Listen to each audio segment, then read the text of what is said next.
Craigslist, who hasn't heard of that amazing accomplishment? We sat down with Craig Newman, founder of Craigslist, for a fascinating and very unique discussion.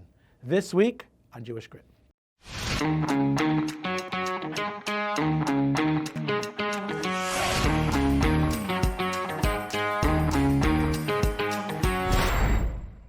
Welcome to Jewish Grit. This week with a very special guest, Craig Newmark. You may have heard of his first name, founder of Craigslist.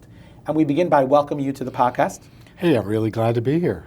It's wonderful to have you and to wish you happy birthday. Thanks. Just past Saturday was your birthday. It's 73. I feel it. Wonderful. Now share with us something really, I think, amazing that you did on your birthday. Well, I announced that I had officially signed up for the Giving Pledge, committing to giving away during my lifetime at least half my net worth. I may have done so already, depending on how you count. So the real purpose was just to put a stake in the ground and maybe to inspire really rich guys, billionaires, to pony up some dough. Thank you for inspiring them. Let's jump into the content of the podcast, which is Jewish Grit. I'm looking back on the 73 years that you were blessed to have in this world. Is there a moment, either professionally or personally, that you felt you really needed Jewish Grit? You needed to grit yourself and push forward? Someone pushed you up against the ropes and you had to get up, dust stuff off, and somehow figure things out? Somehow in my 40s, I realized that most of the problems I've had in life have been caused by myself. It has to do with lack of empathy, lack of social skills, and I just wasn't listening to people. Some of them were giving me good advice, the best of which was that my sense of humor was my only saving grace, and I would just be a jerk at times. Having admitted that to myself, I started, being a different person. So at core, I'm still what I was. I'm still an introvert there. I'm still someone who doesn't have social skills naturally, but these days I do an adequate job of faking social skills. Does that make you uncomfortable? No, not normally, unless I'm in let's say a loud party, and I can fake it for a short while then, but after a while I start getting cranky and look for the door. Why did it take you till 43 to figure that out? It may just be some effects of age, somehow settling down. I had moved to San Francisco not long before, and I guess I was starting to do things on the net. People were helping me out, and I was looking for ways to help other people out. That's how Craigslist got started. Let's talk about that, because I think that's probably everyone's fascination. How old were you when you started Craigslist? I was 42. Very nice. And what happens? You're sitting in your kitchen one day and you're like, let me do something, let me start Craigslist, or what was the thought process? Since I've sat very little in my kitchen, I was probably reading or watching TV, and then was thinking that a lot of people had helped me out on the net. I should give back, I should reciprocate. I intuited that would connect me to people more, and I really needed that. So I started a simple CC list, maybe a dozen people I know or knew, who I could tell about technology and arts events that I heard about. That started with things like Joe's Digital Diner, which got together people around spaghetti dinner to use the new multimedia stuff to tell stories. Remember, this was 30 years ago. Right. And back then, a Mac was a big deal, a new thing. There was also the Anon Salon, which was a party and fundraiser for something called Climate Theater. As it turns out, it was connected to the earliest form of the Burning Man event. And they had been running it on the beach in San Francisco, but they had outgrown the beach, and that's why they went to the Black Rock Desert. Right. I never really got connected to Burning Man. I never was a burner. And I was getting to be at that age when I would only go if I could go in a luxury vehicle with a shower. And then, okay, so let's take this a step further. And then when does it start really growing? It grew continuously, slowly, but seriously from the very beginning. Word of mouth, the 12 people became more and then more. This was 95. And in the middle of 95, I remember that the CC list I was using in email broke at about 240 addresses. So it grew from about 12 to 240 in Oh, I'd say 3 or 4 months. And this is guesswork from memory. My deal was that it just, it was just growing that way, word of mouth. But when the CC list broke, I had to use a listserv. And a guy, Eric Theisa, gave me use of his Major Domo listserver, which I guess you don't hear much about anymore. But and I had to give it a name. And as a nerd, I'm very literal. So I wanted to call it at San Francisco Events, even though at that point it was probably more than just events. And people told me, hey, I had inadvertently created a brand. They explained to me what a brand is, and they told me they called it Craigslist. That was the brand. They were right, and that calling it that reminded me that I had a personal duty to do the right thing for my community in this sense, and maybe that act started building empathy in a substantial way. It's hard to say, but again, it wasn't me who named the thing.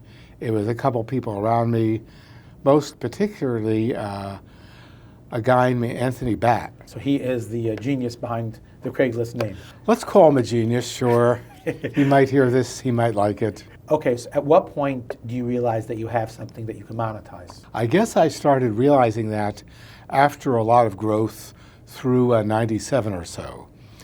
People who put jobs on the site told me that they wanted to pay me to put jobs there because the postings they put were more effective than the sites where people paid for job postings. I skipped a step in there. Sometime in 96, I realized that email has a predictable format, and I'm a programmer. I can write code which turns emails into web pages, and so I had instant low-volume web hosting for free. It wouldn't do the job these days because the techniques available to me at that point were expensive in terms of computer time expended, but I had something going, and that was in 96. And again, 97 milestones. People wanted to pay me to put stuff up. I was getting about 1 million page views per month, which back then was big, and volunteers wanted to help run the site.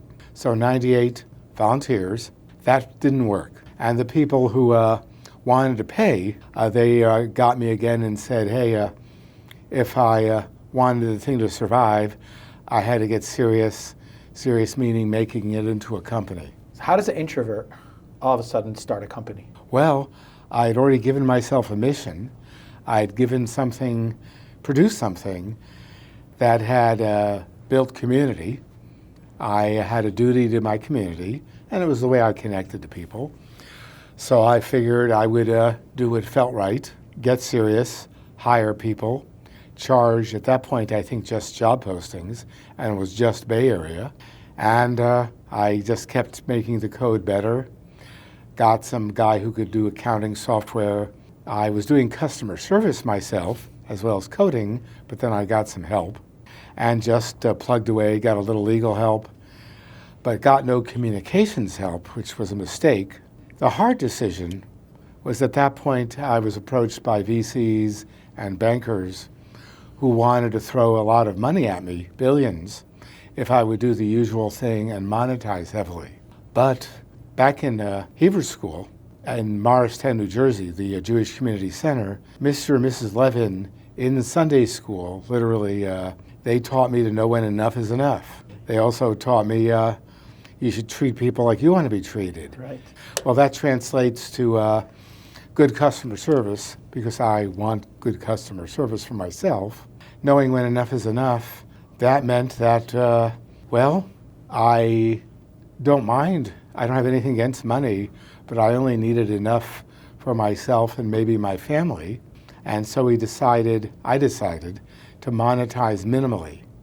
And that back then it was job postings, although it grew to include other categories, sometimes to limit how much people posted and overdid it. Skipping ahead a little bit, at one point we found that apartment brokers in New York City had discovered Craigslist and were posting the same apartment multiple times a day since it was free, making it unmanageable. So I was here wandering around the West Village, the East Village, Tompkins Square Park, and people were telling me that, too many apartment posts that were the same. And they were also telling me, though, that a new apartment broker would make like $20K a year.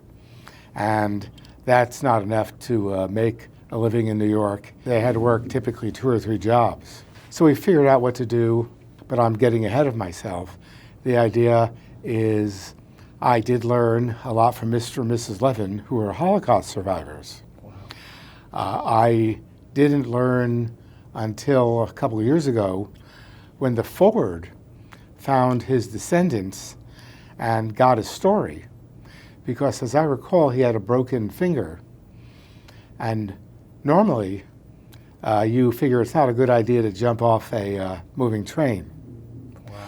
But if the train is taking you to a concentration camp, it is a good idea to jump out.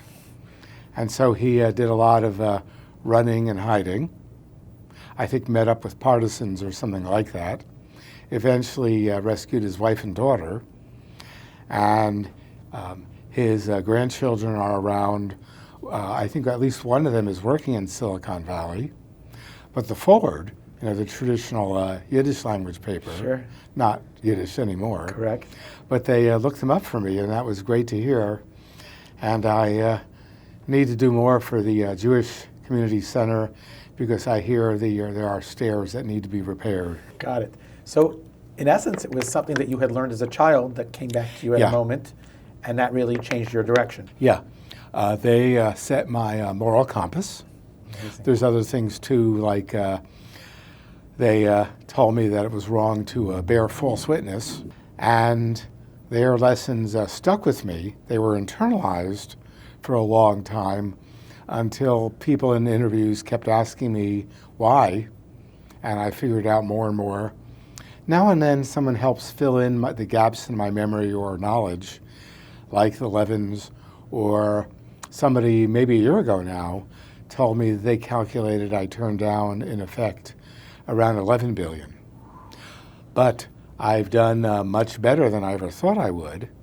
This is all pretty surreal, but I don't know the point in having a lot of money once you get the basics done and have enough that you don't have to think about it, hence my philanthropy. Did Mr. and Mrs. Levin teach you about philanthropy, or that came just from yourself? Well, I had other examples of people doing stuff and getting stuff done.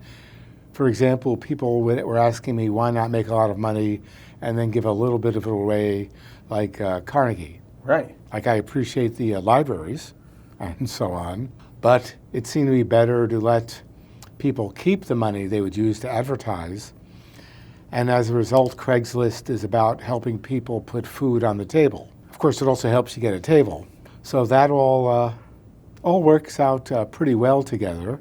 Do you still own Craigslist? 3 years ago, I took all my Craigslist equity, my shares, put it into a 501c4 foundation. I call it the Septuagenarian Fund because I did it when I turned 70, and I have a sense of humor. And that's where the ownership went. Now, I've kept enough for Mrs. Newmark and I to be very comfortable, but we do think about how we spend money. I got down here on the A train. Well, I like the subway. Yes. In many cases, especially through Midtown, it is quicker. I'm enough of a New Yorker now to know some of how to use the subway, and I've only gotten lost in the wrong boroughs 3 times. 2 of them were my fault. Craig, 73 years into your journey, did you ever dream early in life that this is how you would be at this point in your life?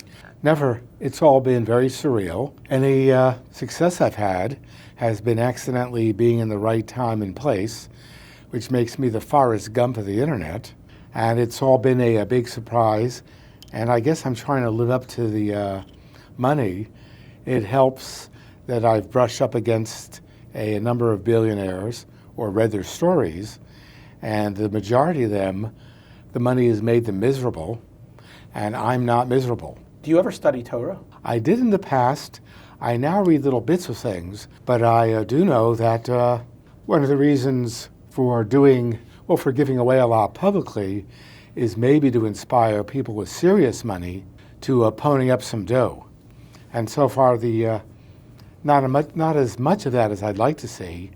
My, I guess, hero in that sense, if any, is Mackenzie Bezos, who's doing a great job, and she's given away a lot more than I have to some of the folks I give, like the Bob Woodruff Foundation, which runs a network of charities that supports vets. How do you decide who to give to? Sometimes there seems like there's enough money going in some areas. Bill Gates is doing a good job with worldwide vaccines. It just occurred to me that vets and military families in our country don't get the support that they've earned. Also, our country is under attack, cyber attacks, scams, and very little money is going to that. Looking back at kind of the gifts that you've received and where you're at today, what would you tell yourself at the age of 22? I really need to talk to people more, to listen what they got going on, especially when they're trying to tell me something that's important, like I should stop trying to impress people. I don't need to correct people as much as I thought, and if so, usually if I have to correct them, unless it's really urgent, I'll correct them privately. Smart. And the bottom line of that now is that I don't correct people much at all. What's your definition of success today, and what was it, let's say, when you first started Craigslist? When I first started Craigslist, I had no idea what success would be. Now success means I'm fulfilling the mission, or I was until I retired from that. Now I have a different mission. Doing well by doing good. And Craigslist was mostly about putting food on the table and maybe getting that table. And I was happy to make a financially successful life for myself and my family. That worked out. That's a reasonable amount of success. Craig, what makes you most proud to be a Jew? I guess it's the set of values and tradition that I'm part of, and in terms of the trueness of what I've been taught. What would you tell the next generation of aspiring Jewish leaders? They're in their 20s, low 30s, and trying to figure out, A, what they can do personally to be successful, and then what they can do for the greater Jewish community to be successful. I start much more fundamentally with the notion that treat people like you want to be treated, know when enough is enough, and consider that to some large extent you got to be your brother's keeper or your sister's keeper. So you start with that, and there's also a lot of hard business lessons where I'm not comfortable giving advice.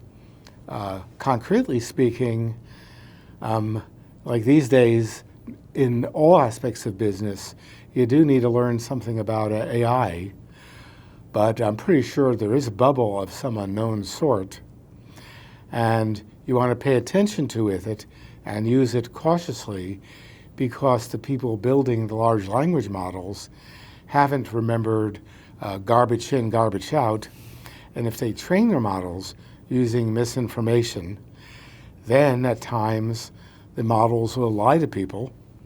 Like I'm not comfortable with a model trained with materials including, let's say, the Peking People's Communist Daily, whatever it's called, or the same publication in Tehran or Moscow, or for that matter, I really wish they wouldn't learn from neo-Nazi publications. That's not my idea of a good idea. And yet they chew up all the material they can find, and so the models will lie, mostly because of careless training. Sometimes it's malicious, but most often just careless. Wait till the lawyers figure out the liability issues. I really appreciate you coming down here on the train, and value the time that we spent together. Thank you so much for being a guest. It's my pleasure. Thanks. Thank you for listening to Jewish Grit, an Olami Mentorship podcast. At Olami Mentorship, we believe that everyone needs a mentor. What better way is there to tap into your personal and professional potential than with a Jewish mentor at your side? Learn more at olami.org/mentorship. Don't forget to keep listening on Apple Podcasts, Spotify, or wherever you get your podcasts.